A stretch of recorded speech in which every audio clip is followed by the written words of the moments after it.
नमस्कार दोस्तों, मैं अविनाश मिश्र। आज जिस गंभीर समस्या के बारे में बात करने वाला हूँ वो इस देश का सबसे विवादास्पद मुद्दा है, समस्या है और राजनीति का सबसे अहम मुद्दा भी आप इसे कह सकते हैं। ये चर्चा आरंभ करने से पहले मैं स्पष्ट कर देना चाहता हूँ कि मैं किसी जाति या किसी समुदाय के खिलाफ नहीं हूँ। मैं इस देश में होने वाली गंदी राजनीति के खिलाफ हूँ। हमारे देश में जब संविधान बना था तो 10 साल के लिए आरक्षण का एक प्रावधान किया गया था, ताकि जिन समुदाय के साथ, जिन जात के साथ, जिन पिछड़े लोगों के साथ गलत चीज़ें हुई हैं, शोषण हुआ है, तो उनको आगे बढ़ने का मौका मिले। बहुत अच्छी बात है और ये होना भी चाहिए था। ये बहुत ज़रूरी चीज़ थी, क्योंकि इस देश में नस्लभेद, जातिवाद अभी तक होता है, तब तो और ज़्यादा होता होगा। लेकिन धीरे धीरे ये आरक्षण जो है वो राजनीति का इतना अहम मुद्दा बन गया। वोट बैंक के लिए जितनी भी पार्टी थी राजनीतिक इस देश में, उन लोगों ने इसको कभी हटाया नहीं। 10 साल के लिए बना था, 70 साल हो गए। अब हो क्या रहा है कि हर किसी को आरक्षण चाहिए।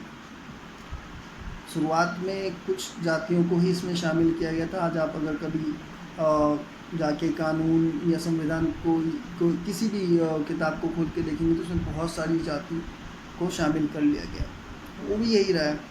अब किसी को लगता है कि भाई हमारे अंदर टैलेंट है नहीं, हम शायद कुछ करके आगे नहीं बढ़ सकते, कुछ लोग फ्रस्ट्रेट भी हो जाते हैं, तो वो लोग क्या करते हैं कि मिल के प्रोटेस्ट करते हैं, दंगा फसाद, कभी रेलवे की ट्रैक को जाम कर देना। तो ऐसे में आके सरकार भी सोचती है कि चलो यार आरक्षण दे देते हैं, इनकी संख्या ज़्यादा है, वोट बैंक मिलेगा ये है। बट इसको देना ही क्यों, इसको हटाना चाहिए। समानता का अधिकार जो था, जो है, वो तो समान बनाने के लिए था। अब आप सबको आगे पीछे आरक्षण देते जाओगे तो इस देश में जो लोग आने वाले भी हैं, मतलब जिनको पढ़ लिख के आ भी सकते हैं आगे, जो योग्य बन भी सकते हैं, वो भी फिर सोचेंगे क्या फ़ायदा। क्योंकि अगर आप के आसपास के लोगों को देखेंगे आप, तो जो टैलेंटेड है वो कुछ नहीं कर पा रहे। जिनको आरक्षण मिल रहा है वो अच्छी अच्छी गवर्नमेंट जॉब पे, सरकारी पोस्ट पे आराम से बैठे हुए हैं, कुछ नहीं आता उनको। आप देखेंगे कभी मीडिया में भी दिखाते हैं कि किसी टीचर को पकड़ लिया भाई कि आप संडे मंडे की स्पेलिंग लिख लो, नहीं आता। जनवरी फरवरी लिख लो, नहीं आता। और से गाँव तक नहीं आते हैं, कैसे आएगा। अब आरक्षण मिल के इनको मिल गई नौकरी। बात ये नहीं, बात ये है कि आरक्षण से इंसान विकलांग हो जाता है दिमागी तौर पर। अगर आपके पास संसाधन नहीं है तो सरकार को देना चाहिए, लेकिन आप अच्छी खासी स्थिति में है, आपकी घरेलू आय जो है वो अच्छी खासी है, आपके घर में सरकारी जॉब है, आपके पापा, आपके भाई, आपके घर में लोग ऐसे हैं कि आपको किसी चीज़ की कमी नहीं हो रही, आपको किस बात का आरक्षण चाहिए। सुपर 30 का नाम सुना होगा आप लोगों ने।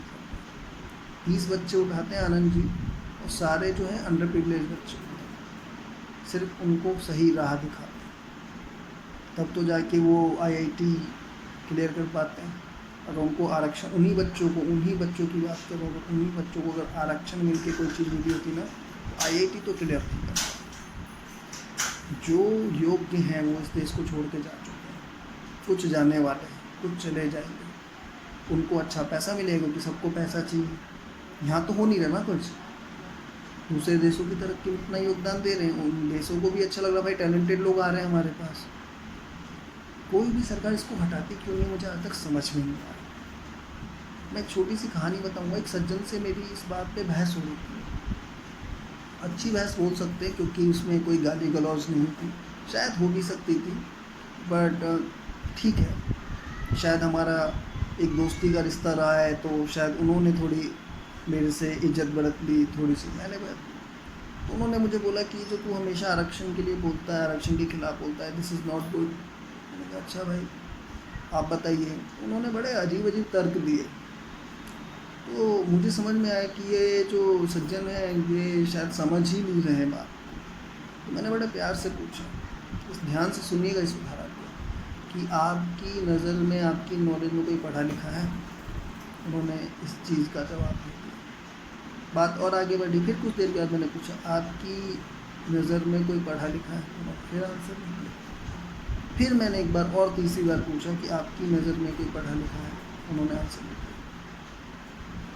उनको लग रहा था कि वो उस बहस में मुझे गलत साबित करने के लिए इतने उत्सुक हो गए थे कि उन्होंने सवाल को जवाब देना ज़रूरी ही नहीं समझा। उन्हें पता था कि वो अपना नाम नहीं ले सकते तो नहीं लिया, क्योंकि उनके अंदर कॉन्फिडेंस ही नहीं था, क्योंकि फिर जो बहस होती, जो बात होती, उसमें वो पानी पानी हो जाते। ये वैसे लोग हैं जब रेस्टोरेंट में चले जाते हैं ना तो बर्गर तक ऑर्डर नहीं कर पाते। मेन चीज़ है कॉन्फिडेंस नहीं है, और गलती उसकी नहीं है। गलती ये है कि उसको पता चल चुका है कि अरे कल को नौकरी मिल जाएगी आरक्षण से। यही पूरे देश का हाल है। अब देख लीजिए कि आपको आरक्षण चाहिए या नहीं चाहिए। आज तक मैंने किसी को भी नहीं देखा जो संपन्न है और आके बोले कि मुझे नहीं चाहिए आरक्षण। अगर 100 रुपये फॉर्म में लिखा हुआ तो मैं 600 भरूँगा। क्यों भरूँगा भाई? क्योंकि गवर्नमेंट ने तो मना किया, गवर्नमेंट ने तो हमें आरक्षण दे रखा है।